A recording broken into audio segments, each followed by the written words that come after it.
Welcome to another episode of Turning Coal into Diamonds. Today we have one of my very, very, very, very great friends, Lyndsay Rose Oneal, and she's my life coach. I thought it would be really amazing to have you on, Lyndsay, just because I feel like, especially if this is about me turning any coal moments into diamonds, you of all people know about that and what it's like to turn those kind of moments into something really beautiful or something that we can learn from, right? So introduce yourself. Tell us a little bit about you. My name is Lyndsay Rose Oneal. I'm 37 and I like dogs. Yes, you do. And I like cats too. I know Yeah. they're probably thinking of me right now. And I have my own coaching practice, and it's called Coaching Life Alchemy. And it's all about creating your gold. And I think we actually have some parallels between coal to diamond and creating your gold. Yes, It's exactly. a similar philosophy of how to relate to things and staying focused on the right part of the process. Yes. The pretty part. The pretty part. Yes. Totes my goats. And I'm gonna just kind of jump in. How did you start your own practice? How did that something that you got into? What inspired you even? Well, a million years ago, I had my own coach. It was actually 12 years ago right now Oh, wow. that I had my first coach. And it was so impactful for me that I was fascinated by the process, fascinated by what happens between two people who work together in that way. Yeah. So I just stayed in a coaching environment for a long time. And I'd worked for a coaching leadership company. And when that company shifted gears and it was time for me to like move on and do something else, Yeah. I just noticed I didn't do anything. And all my friends were like, "Are you applying places? What's the next position you're looking for?" And I was like, Yeah. "I haven't done anything." And I knew I wasn't supposed to. I could feel in my whole being total peace Yes. about like, I'm not supposed to do anything else right now. Yes. And I'm glad that my head was kind of in the sand about it. And I was riding the wave of, I just love coaching so much that I'm like, I'm just going to do this. I'm glad I didn't realize how much work it is, the business side of it. I don't really enjoy everything else. I love coaching, everything else, not so much. So I'm glad I actually didn't really think about it too much and just decided, hey, I love doing this and I'm going to do it for as long as I can get away with it. Yes. And I will just say, as one of your clients and as a friend, you're so good at it because you do it in such a like natural way that like a lot of times, I think even sometimes you laugh when I say it, but even on a call, I'll be like, oh my goodness, that was good. Like, because I'm like so just in like listening to what you have to say. And even a lot of times I'm doing most of the talking anyway, but you're just so naturally insightful. And I think just where your head goes, I'm just like, wow, yeah, I would have never thought of that. Thank you. Oh, thank you. Yeah. And I want to just say this too, like you're so inspiring I feel like you're one of my most adult friends. And like, you're not even like, and excuse me, what I mean by that's like not even by age, because like I have some older friends that are nowhere near what I would classify adult, but just even like, so just the other day, I found out how much stamps actually cost. Like a book of stamps, I got 2 book of stamps and it cost me almost $30. And when I told you, you were like, oh yeah, I spend like a good amount on stamps because you do Christmas cards every year. And even that to me, I'm like, just doing Christmas cards is already 20 times adult than I'm capable of right now. I'll put that on my adult sash, like one of my badges. Adulting, Christmas cards. And like the way you throw parties, like even just the last part, like the very first party I ever went to, you had this thing called Limoncello. And you had told me about it prior because you started it like months before, right? Talk to us about this Limoncello because it's like a party hit. It's a party hit. Limoncello, I think we're saying it slightly wrong because it's Italian, so it should be like a little prettier, but it's basically like Everclear with lemons and sugar like soaked in, or vodka. Yeah. But it's delicious. It's a digestive that often follows a meal in Italy traditionally. Oh, really? So when I've been in Italy, I drink it. And it's so delicious. I had gotten really committed to making my own, and I live in, Redlands, California. There's citrus trees everywhere. So I got one year, I was very empowered, like I can do this myself. Yeah. And then when I read that it was going to take months, I almost quit. That was almost enough for me to be like, I'm not patient enough. I need to do this now, and I want it now. Yeah. Um, But we're but not yeah, gonna that was give the up first on time. drinks. No. But making it and letting it sit, and then it actually made the enjoying it like a lot sweeter because I would look forward to it for so long. Yeah. Like going and checking on it. How's it doing? You said how long did it take? 3 months? I think I let it sit for a couple months. Like Yeah. the lemon rinds in the vodka or Everclear, whichever I used. Yeah. Hopefully both.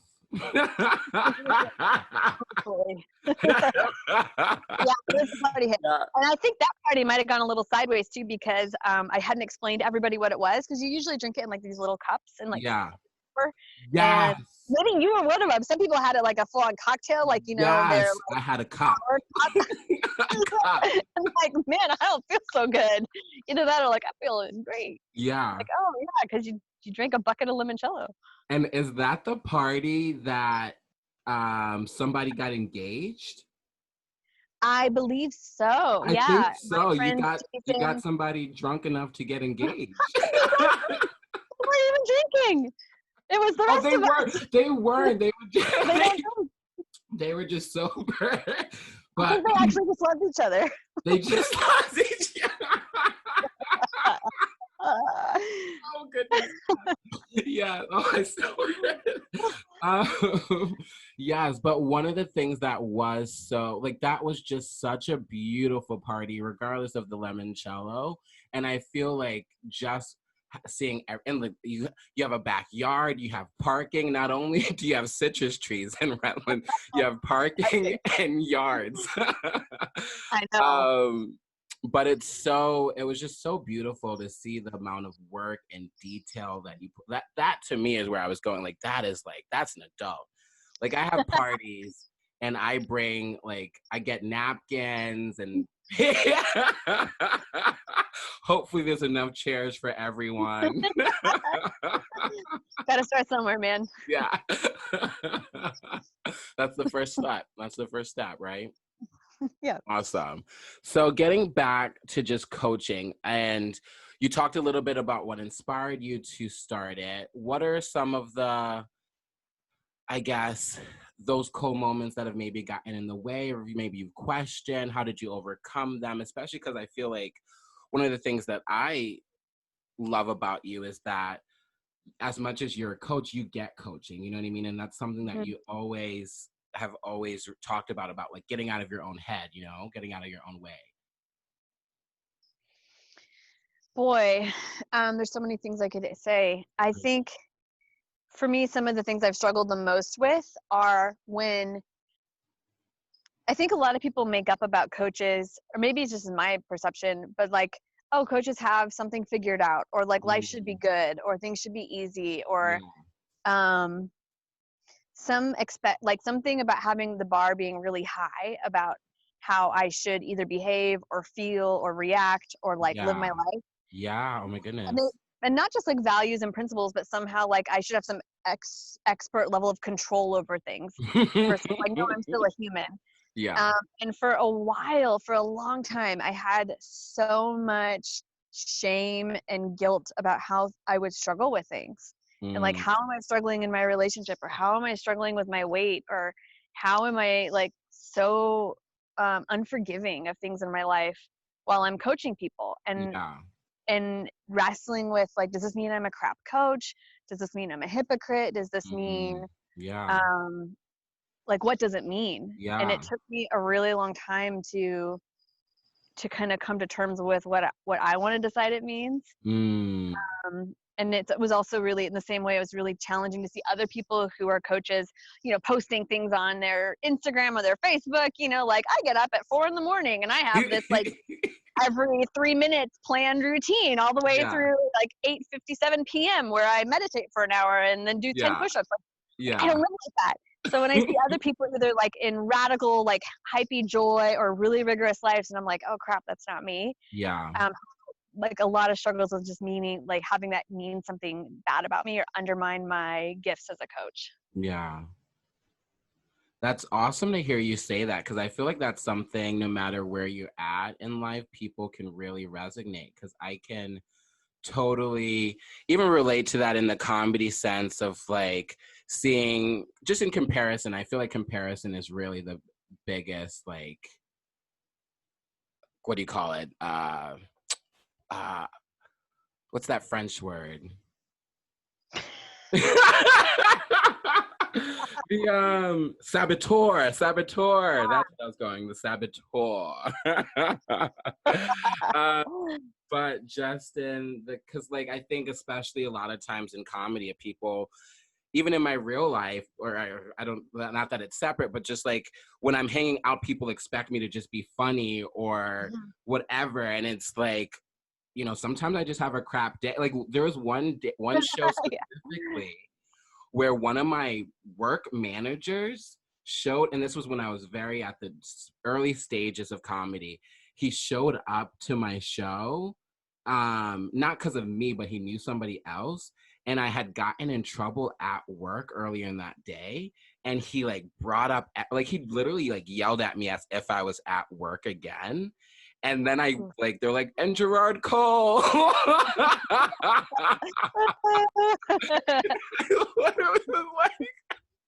I'm here. Hopefully this is funny, guys. OMG. But anyways, So there's funny. such an expectation sometimes on how I get to be or how we get to be in life, no matter what. And it's like, you got to just do you, right? I was telling you this earlier that I had like a string of circumstances where people just were like really disappointed and upset with me, and I was like, I don't even know what I did. And then most of the time it was them just like having an assumption of who I thought I was in the world, and then actually getting to know me and like you making up I'm supposed to be a lot nicer or a lot kinder or more thoughtful or fun or soft or something, but like how much perceptions of people got in the way of actually having relationships, because it's like, I don't think you actually like me very much. I'm not that nice. False information, folks. I'm totally fine with who I am. I think it's you that isn't quite comfortable with who I actually am. Can relate. Yeah. So what are some of the, I would like to, what would you like people to take away from the advantages of having a coach or being involved with somebody that, just having a coach? There's so many.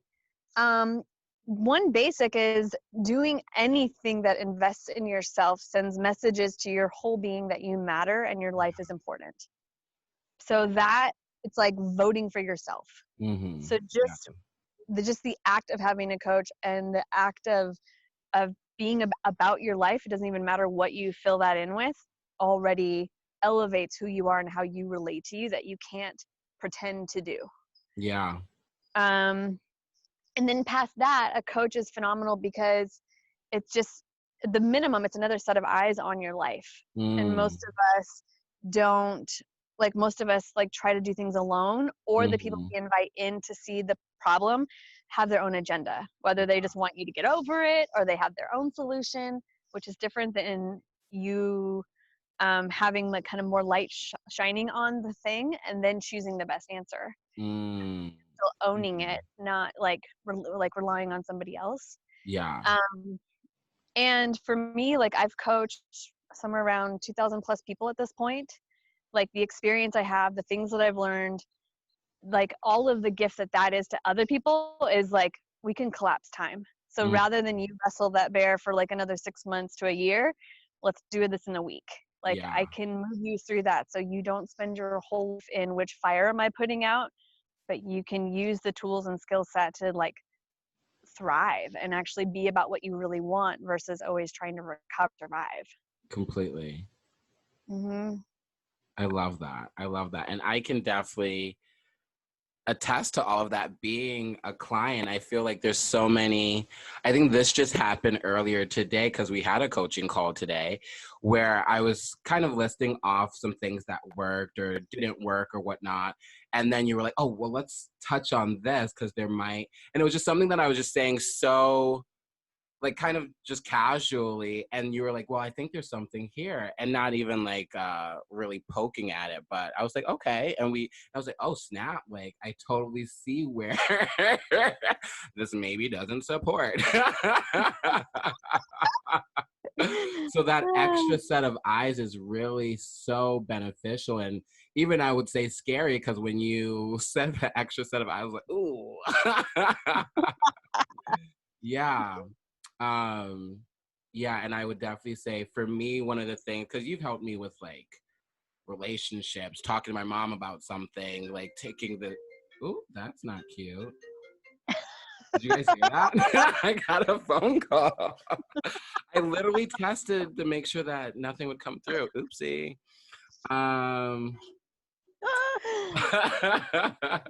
But what was I saying? Just that it's been really supportive no matter where it's been in life to have that extra set of eyes or just have that.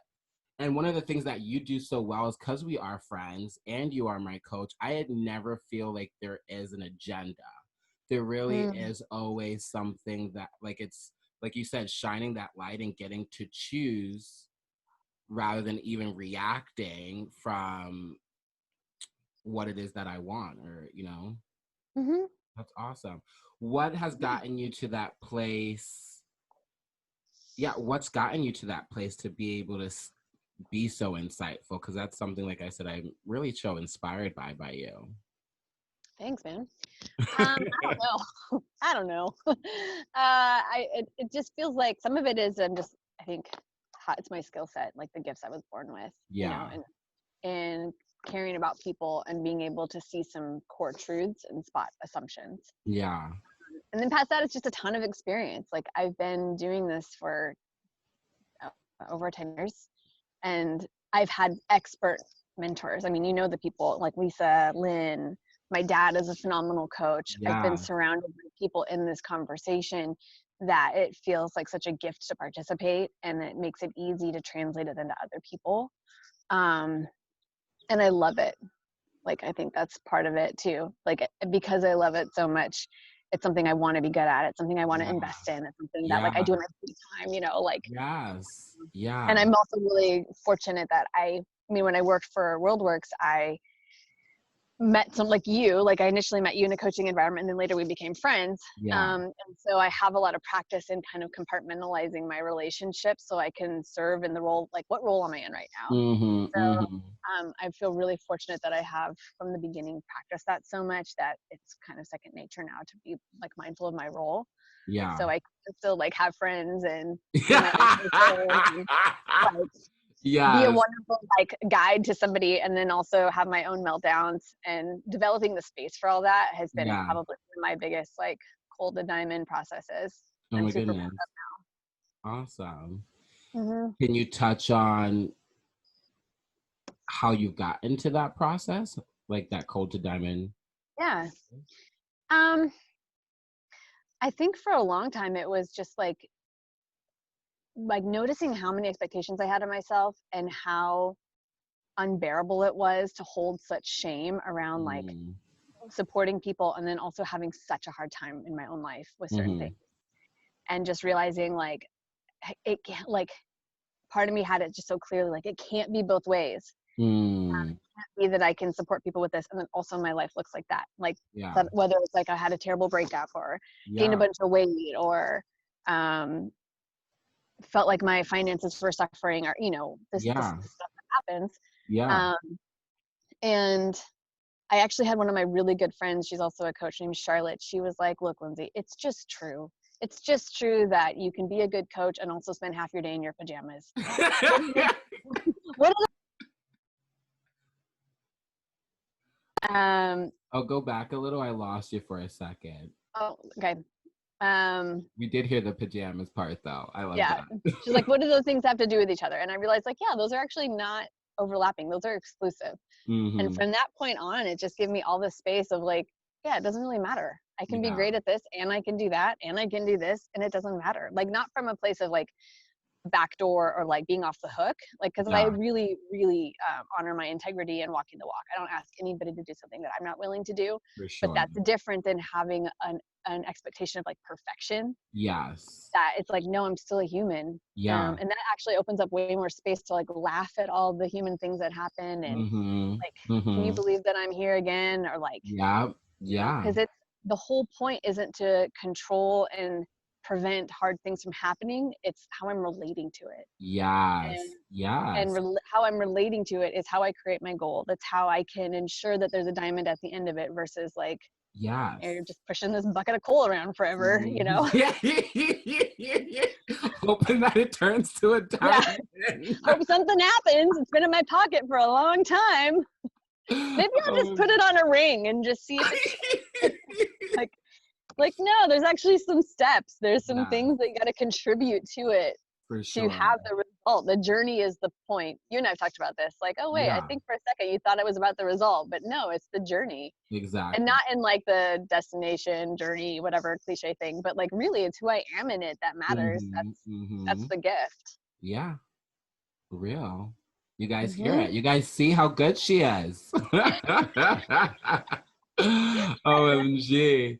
Oh, and it's so funny that you said to like how to compartmentalize so that you can still have friends. Because one of my favorite memories of just being in LA is when we went to Universal Studios. Because like, you know how such a Harry Potter fan I am.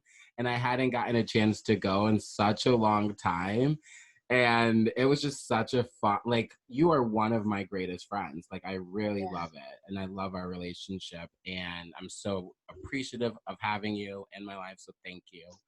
But I would love to kind of hear your take, especially because we are in such as a global pandemic that we're in kind of like a cold situation.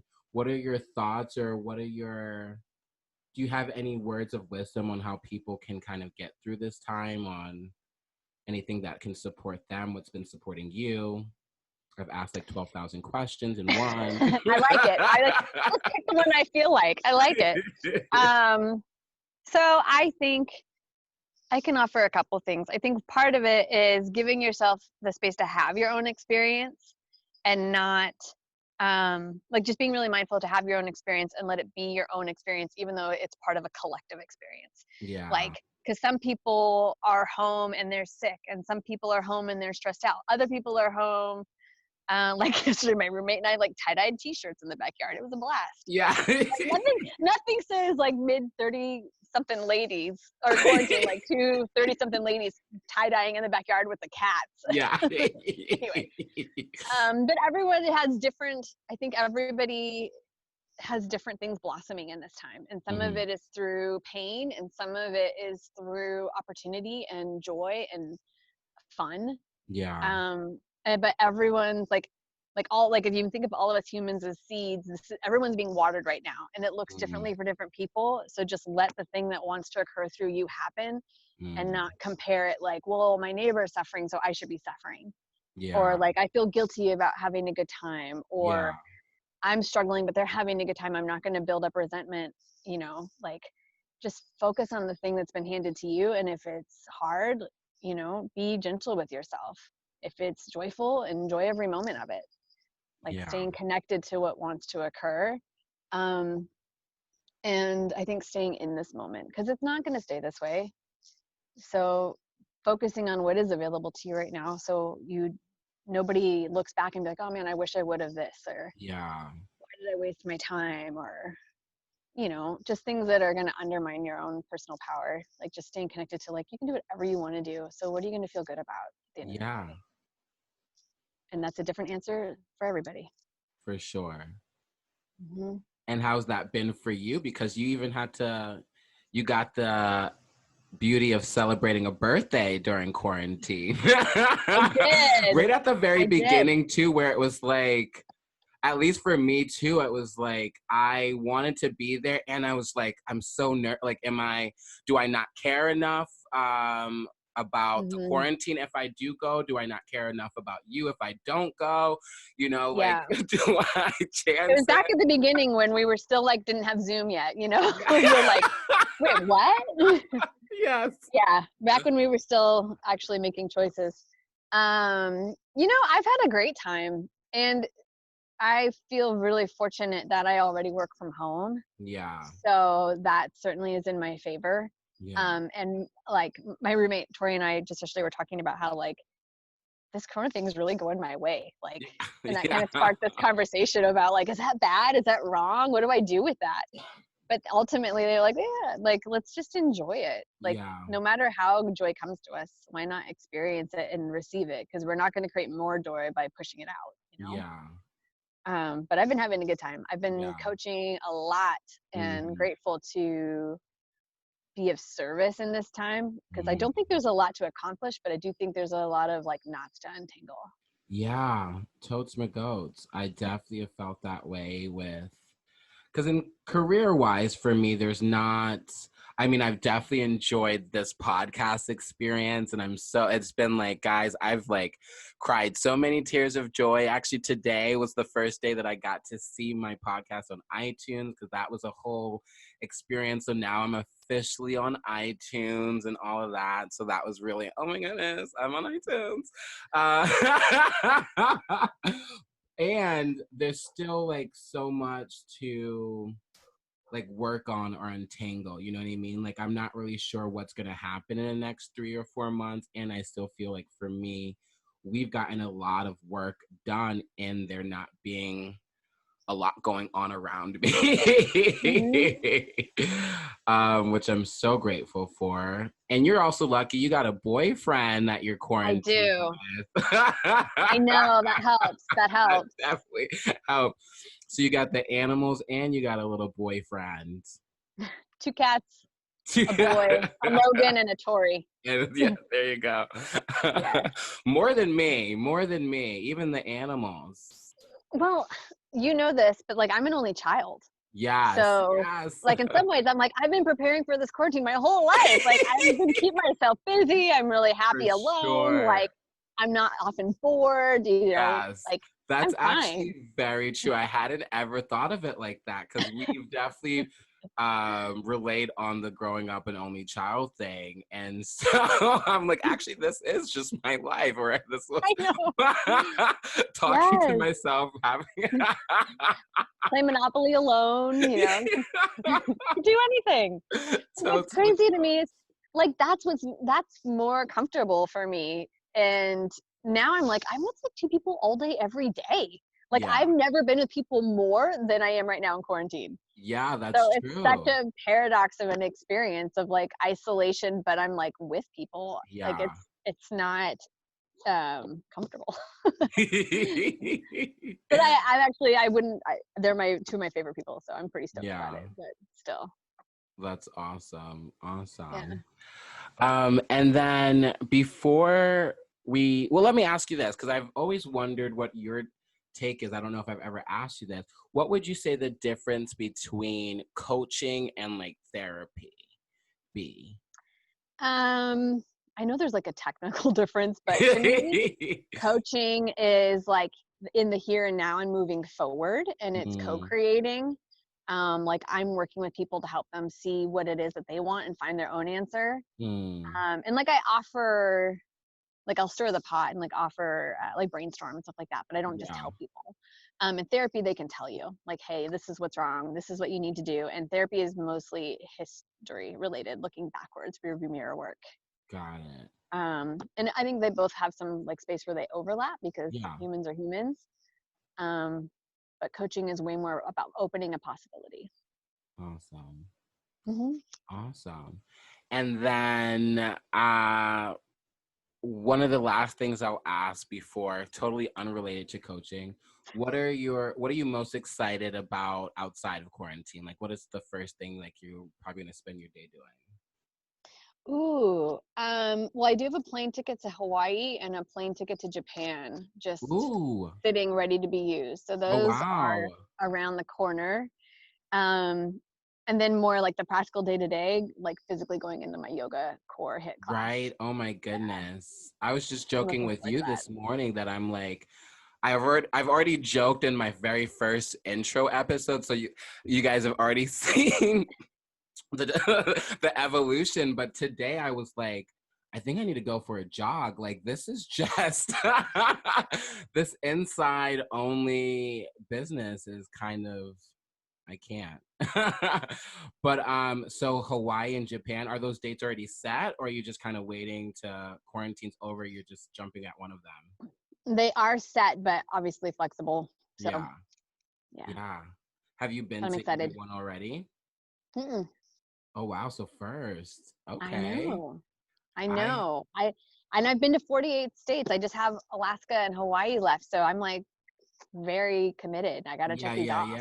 yeah. Oh wow, I've heard Mm, beautiful things about both, so I'm sure you're gonna have a great time. thanks. Is Logan gonna go with you? To Hawaii, yes. To Hawaii. The Yes. romantic one, yes, and then I got enough of him. So Japan next. Sorry, Logan. I love it. I love it. Well, I just want to say thank you so much for hopping on here with me. You've, like I said, just been such an impact in my life, and I really appreciate what you're doing for me and what you're doing for the world, because I really think that we do need more people just tapped into their purpose, because I feel like really when people are alive in themselves, they're really there's more joy, there's more gratitude out there in the Mhm. world, and that's what I really want to spread. So thank you for doing that also in your own way. Thank you. Yeah, is there anything that you want to plug? That I know you definitely have an Instagram, a website. How can people find you or contact you? I think the best way to find me is through my website, coachinglifealchemy.com. And I think the same thing on Instagram or on Facebook, Lyndsay Rose Oneal. And I'll plug it right now to honor our quarantine time. I have something that I'm calling the Rona special, which is Yes. 4 coaching sessions for $100, which is super cheap too. Yeah, very So, cheap. I would have yeah, guessed. yeah. So just a great way to give and connect and create some joy and possibility during all this. So hit me For up if you're sure. interested. Awesome. Awesome. Yeah. Well, once again, thank you. And then thank Mhm. you guys for tuning into another episode of Turning Coal into Diamonds. This has been such an amazing experience along the way, you guys jumping in with me. So I really appreciate it. And as always, make sure that you guys are turning coal into diamonds. Bye.